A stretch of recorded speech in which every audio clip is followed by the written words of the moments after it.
¿Ya estás por ahí? Venga, ponte cómoda, ponte cómodo, que vamos con otra de nuestras historietas. Como siempre, espero que os guste. Dentro cabecera. No hay nada nuevo en este mundo, salvo la historia que no conoces. Ahora nos toca descubrir esa historia.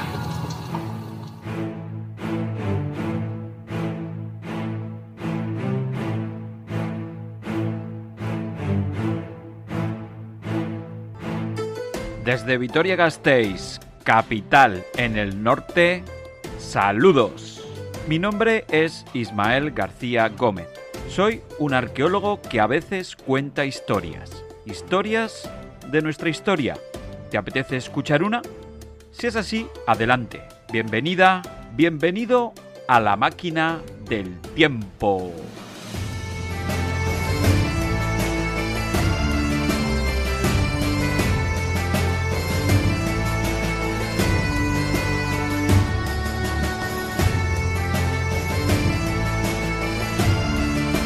Cinco, 4, 3, 2, 1, ¡vamos!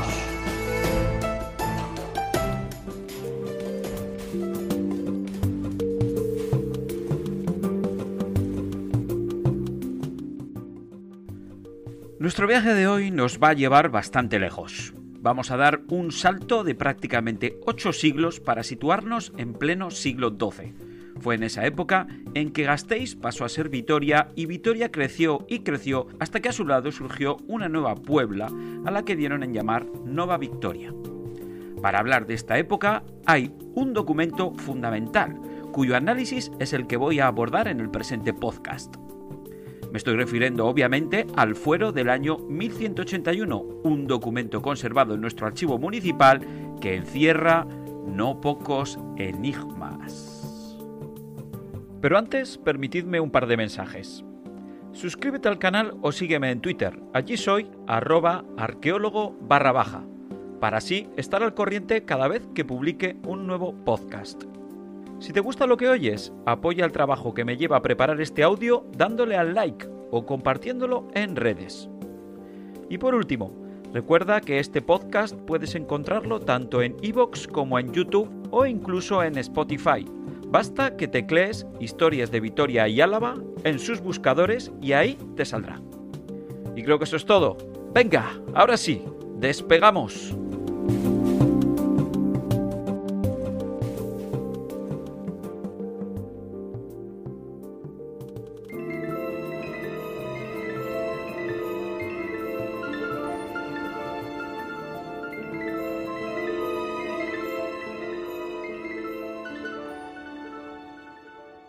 Allá por 2016 di una conferencia en el Palacio de Villasuso. Puede que tú anduvieras por allí. Cuando terminé, lo cierto es que me quedé bastante satisfecho con el speech que había soltado, porque al menos creo que fui capaz de ceñirme al objetivo que me había propuesto cuando estaba preparándolo. Y es que, en mi opinión, los revolucionarios descubrimientos que se habían hecho en las excavaciones de la Catedral de Santa María no habían impactado tanto como para alterar la forma en que veníamos contando la historia de los orígenes de nuestra ciudad. Fue esto lo que de algún modo quise denunciar, y no tanto porque creyese que tales descubrimientos no habían sido suficientemente difundidos, sino porque, sorprendentemente, a pesar del interés que habían despertado, a la hora de la verdad, cuando leía o escuchaba hablar sobre los orígenes de Vitoria, resulta que lo que se contaba seguía siendo esencialmente lo mismo que narraban las antiguas crónicas y publicaciones de finales del siglo XX. A lo largo de aquella conferencia quise poner de relieve que lo que había revelado la arqueología tenía amplias e importantes repercusiones en lo que aparentemente nos había llegado por medio de las fuentes escritas. La fórmula que escogí la he repetido después en otras tantas clases y conferencias, incluso en un par de artículos, y consistió en señalar que los documentos escritos pueden y deben ser releídos y reinterpretados, sobre todo después de comprobar que aquello que durante décadas fue aparentemente incontrovertible por el hecho de estar escrito, resulta que es insostenible desde el punto de vista de las pruebas materiales, fundamentalmente arqueológicas, aunque no solo. Se me ocurrió decir aquel día que Vitoria No, se fundó en el año 1181, como aparentemente consta gracias al conocido fuero navarro de Sancho VI el Sabio. Y nadie en la sala, ni siquiera en el turno de preguntas, planteó ninguna objeción. Ingenuamente pensé que mis argumentos habían sido considerados como aceptables, pero en esta sociedad de las redes sociales, al día siguiente en Internet ya hubo personas que empezaron a dar muestras del rechazo que habían generado algunos de mis argumentos en un sector de los asistentes. Para nada me preocupé, entra dentro de lo normal. Uno no puede esperar convencer a todos y todas de un día para otro, no puede esperar cambiar de un plumazo una forma de contar los orígenes de Vitoria que se remontan nada más y nada menos que hasta el siglo XVI con Garibay.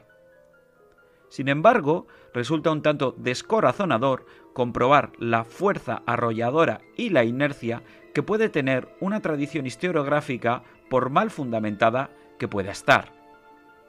De hecho, a lo largo de todas aquellas incontables horas que dediqué a la redacción de mi tesis, más de una vez me pregunté y me lamenté de lo siguiente: ¿por qué demonios tenía yo que dedicar el esfuerzo de 1 o 2 capítulos completos en la tesis para buscar y proponer datos fiables sobre la mesa, cuando muchos de los hechos habitualmente aceptados como verdaderos en la historia medieval de nuestra ciudad no se sustentan tanto sobre documentos como sobre ocurrencias, mal llamadas muchas veces hipótesis, hechas por algunos de los clásicos de nuestra historiografía?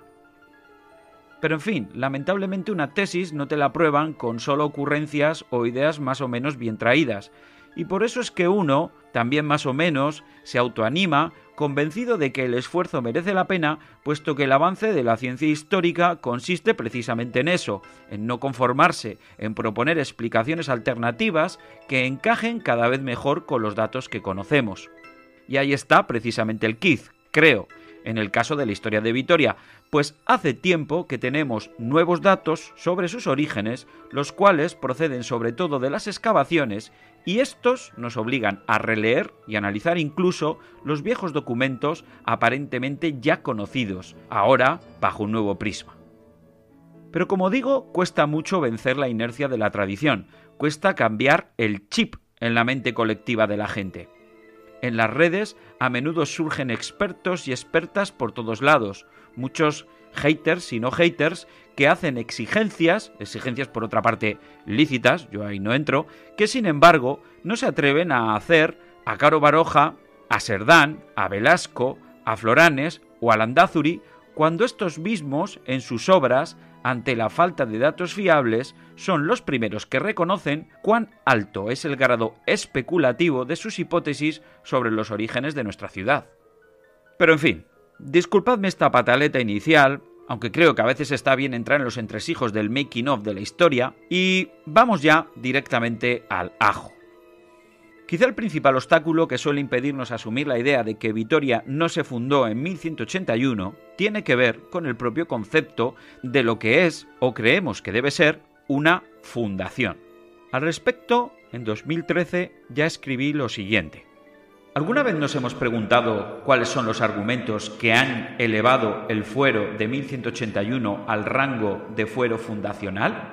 Desde el momento en que es un hecho que el texto de la Carta Puebla no recoge explícitamente el término fundar, parece obvio que se trata entonces de una atribución hecha por los historiadores de antaño, pero que es ajena, en realidad, al propio documento.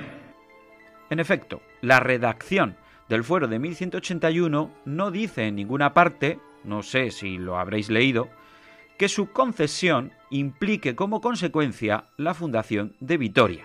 En su lugar, el texto prefiere como expresión clave la palabra poblar. Dice concretamente en latín: populare vos imprefata villa. Esto es algo que sucede no solo en el caso del fuero de Vitoria. Lo mismo pasa en la mayoría de las cartas pueblas alavesas de esa misma época.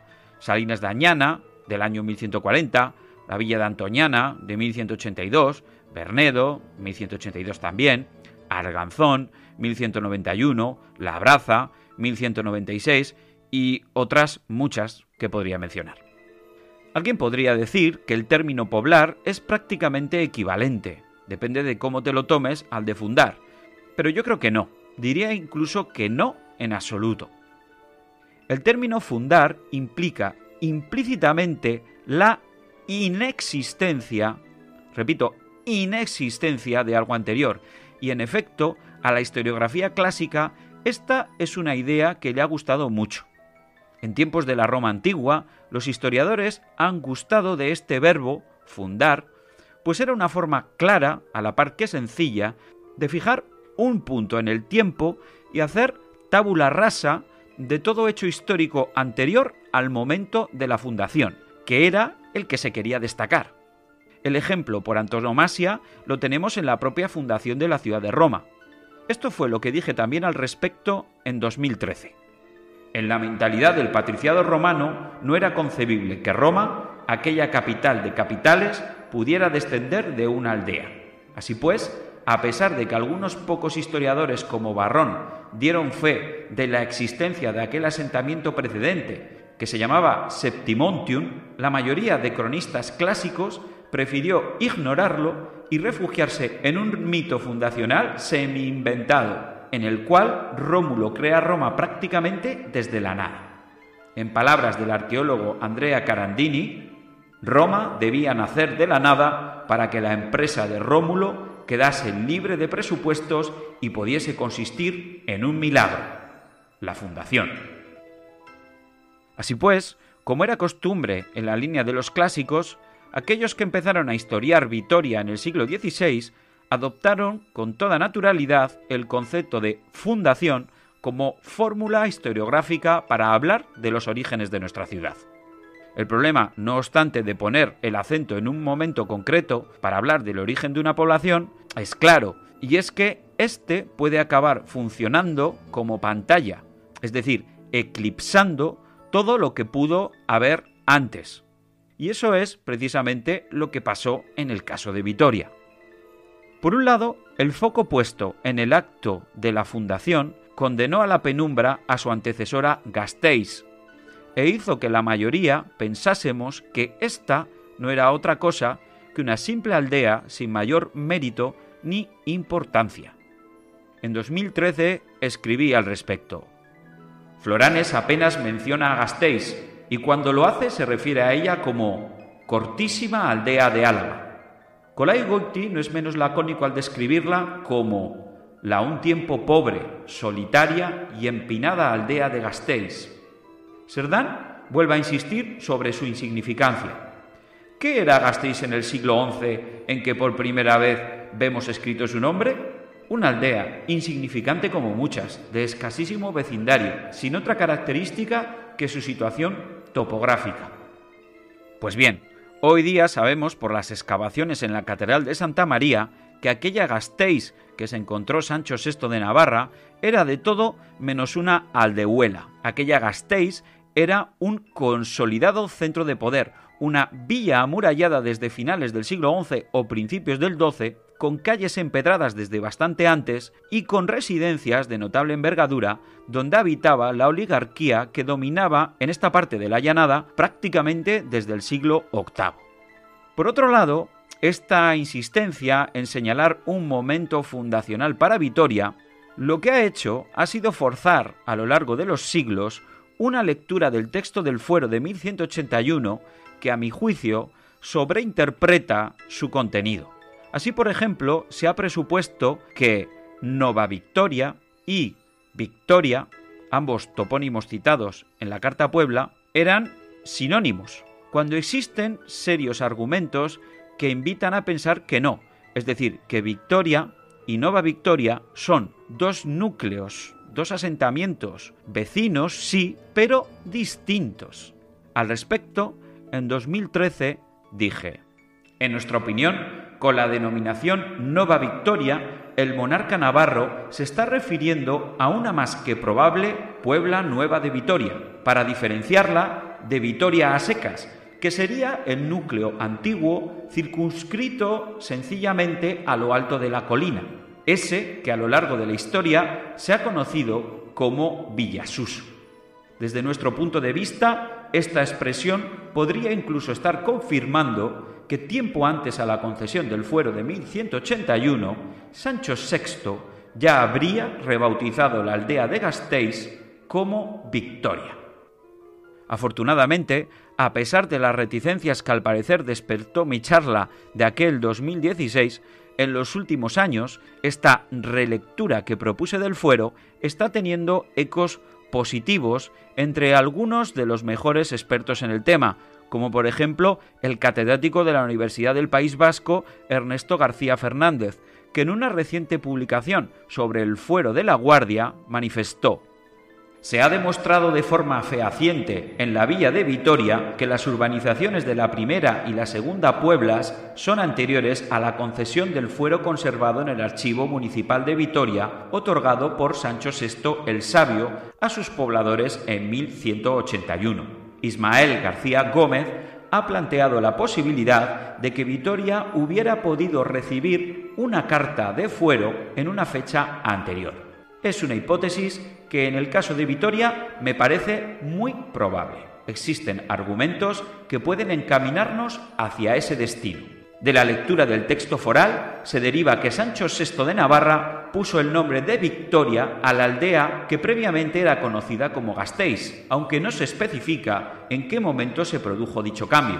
Igualmente, se dice que en 1181 Sancho VI confirma y corrobora la concesión de la carta a los pobladores de Nova Victoria. Insisto en que señala que es una confirmación y una corroboración. Profundizando en la hipótesis sostenida por Ismael García Gómez, me pregunto si, considerando las referencias a Vitoria de 1178 y 1157, tranquilos que de estas dos hablaré en los próximos minutos, el rey Sancho VI hubiera podido haber concedido un fuero en 1157 o anteriormente a los pobladores de la vieja aldea de Gasteiz, a quienes dio el nombre de Victoria.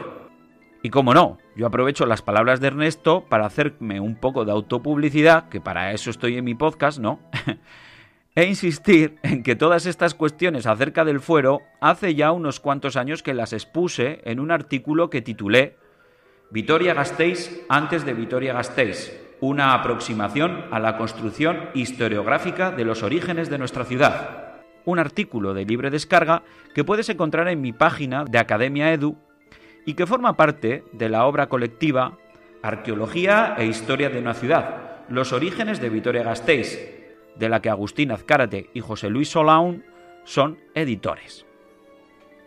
Pues bien, una vez hecha la publi, voy terminando con un par de cuestiones que no quiero dejar de comentar en este audio y que también contribuyen a convencerme de que este fuero de Vitoria de 1181 no puede ser el original de la conversión de Gasteiz en Victoria. Veamos si soy capaz de explicarme. La cosa hoy va de tenentes, y es aquí donde retomo esas dos fechas importantes de las que hablaba el catedrático Ernesto García Fernández. Una, que aparece en un documento del año 1178, y otra, aún más antigua, que se localiza en otro registro fechado en 1157. ¿Que cuál es el interés de estos? Pues que en ambos diplomas ya se habla de la existencia de Vitoria. Y diréis, ¿pero cómo es posible que se hable de Victoria en unas fechas tan tempranas, si se supone que ésta no surgió con tal nombre hasta la concesión del fuero de 1181? Pues bien, como vengo sosteniendo, no hay en principio nada de qué extrañarse si contemplamos la posibilidad de que nuestra ciudad pudiera haber recibido una primera Carta Puebla anterior a la que hasta ahora considerábamos como única y original, porque es la que se ha conservado. Pero vamos por partes. Al primero de los dos documentos citado por García Fernández, el de 1178, llegué ya hace algunos años por mí mismo. Fue por casualidad, buscando en la red alguna breve pero confiable definición de lo que era una tenencia en la Edad Media. Fue así que me topé con un artículo del historiador José Luis Orella Unzué, donde en la página 209 y siguientes, citaba el listado completo de aquellos jefes militares navarros que habían tenido el dominio de la tenencia de Vitoria a lo largo del siglo XII. Una tenencia, en aquel entonces, era un territorio o distrito cuya protección había sido asignada por el monarca de turno a un comandante de su confianza. Lo más habitual es que dicho comandante ejerciera el control de la circunscripción que le había sido asignada desde un castillo que solía encontrarse en un núcleo poblado, en este caso, Vitoria. Pues bien, en la citada lista de tenentes, el primero de ellos fue al parecer un tal Álvaro Muñoz, tenente in Victoria, un nombre que no tendría mayor importancia de no ser porque aparecía reseñado en un documento que se fechaba en el año 1178, algo que era imposible, en teoría, si Vitoria efectivamente no había sido fundada hasta 1181. Como desconocía el dato, mi sorpresa fue por supuesto grande.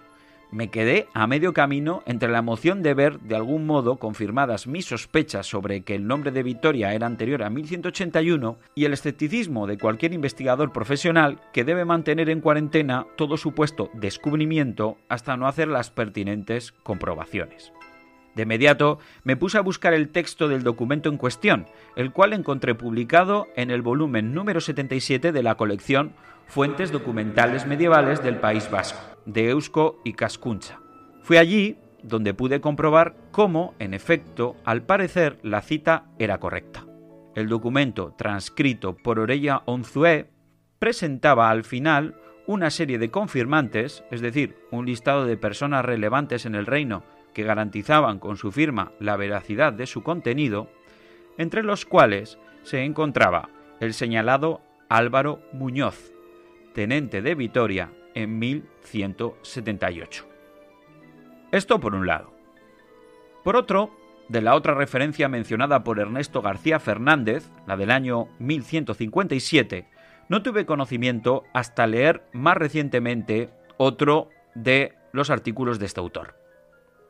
Veréis, como en el caso anterior, ese de 1157 es un documento que recoge al final una serie de confirmantes, entre los cuales se cuenta, en este caso, el tenente de Sangüesa, un tenente que al parecer era natural de Vitoria, ya que dice llamarse Martín de Vitoria.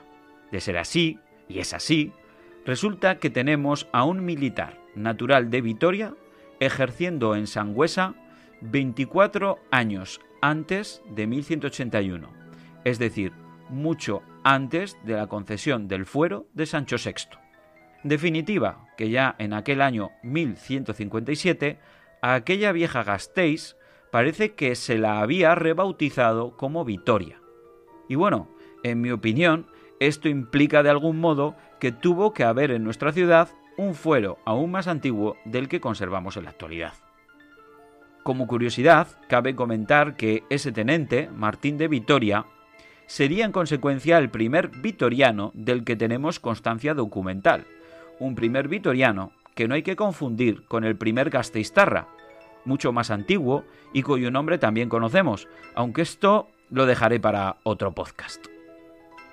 Y así que sí, vamos con el último tramo de este audio de hoy.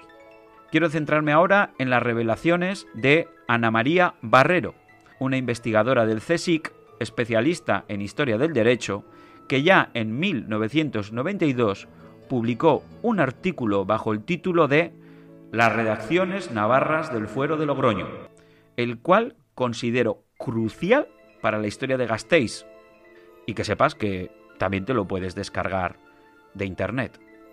Curiosamente, a pesar de la relevancia que dicho artículo tiene para Vitoria, nadie hasta ahora, que yo sepa, han pasado nada menos que 32 años desde que viera la luz, se ha hecho eco de las graves pero muy razonables sospechas que en este estudio atañen a la originalidad de nuestro fuero de 1181.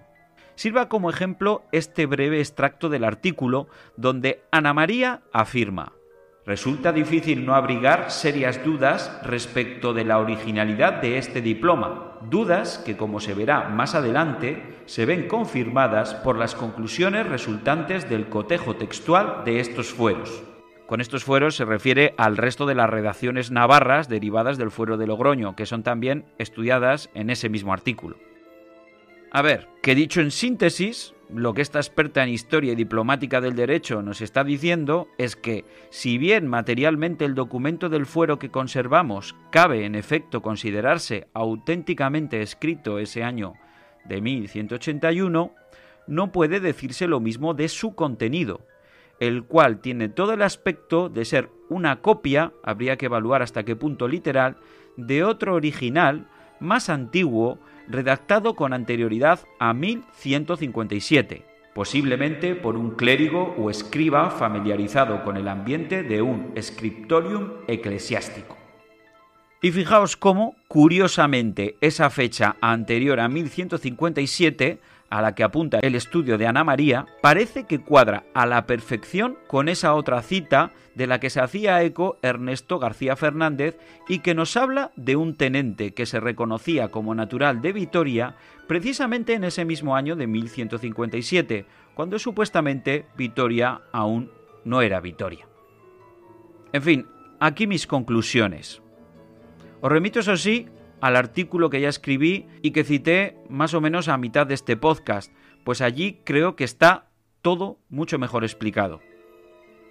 En mi opinión, el hecho de que los indicios que ponen en cuestión la originalidad del fuero de 1181 procedan de tan distintas fuentes e incluso de diversas disciplinas, refuerza la hipótesis de que el citado fuero no fue el que dio origen a Vitoria como tal. El fuero de 1181 es, a mi juicio, y como el propio texto denuncia en su redacción, no el de Vitoria, sino el de Nova Victoria, es decir, el de la Nueva Puebla de Vitoria.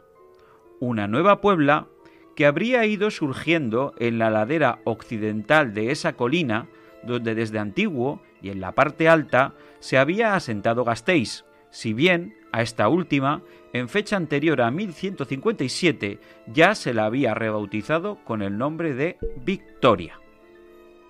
Y bueno, así ya he llegado al final.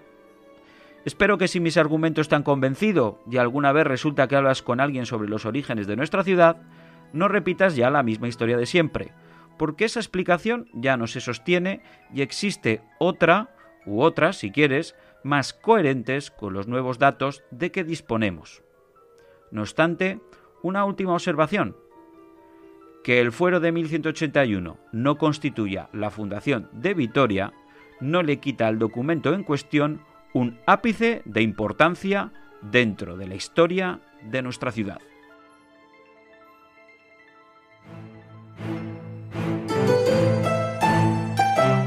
Lo dicho, con esto, por hoy ya hemos llegado al final de nuestro viaje.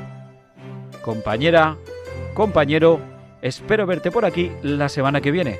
Recuerda que el próximo martes subiré un nuevo viaje en el tiempo. Si todo ha ido bien, te agradecería que me lo hicieses saber plantando un me gusta a este audio. Si además compartes en redes el podcast, mejor que mejor. Todo ello me servirá de incentivo para seguir elaborando más y mejores historias de Vitoria y Álava. Recuerda que esta es una iniciativa que realizo sin apoyos y confeccionar todo este material lleva su tiempo. Por ello, aunque solo sean simbólicos, tus me gusta son importantes para seguir con ánimo en esta labor divulgadora. Ya sabes, si quieres enterarte cuando publique nuevos capítulos, suscríbete al canal o sígueme en Twitter. Allí soy @arqueólogo_. En fin, sea como fuere, es que ricasco por la escucha. Agur agur.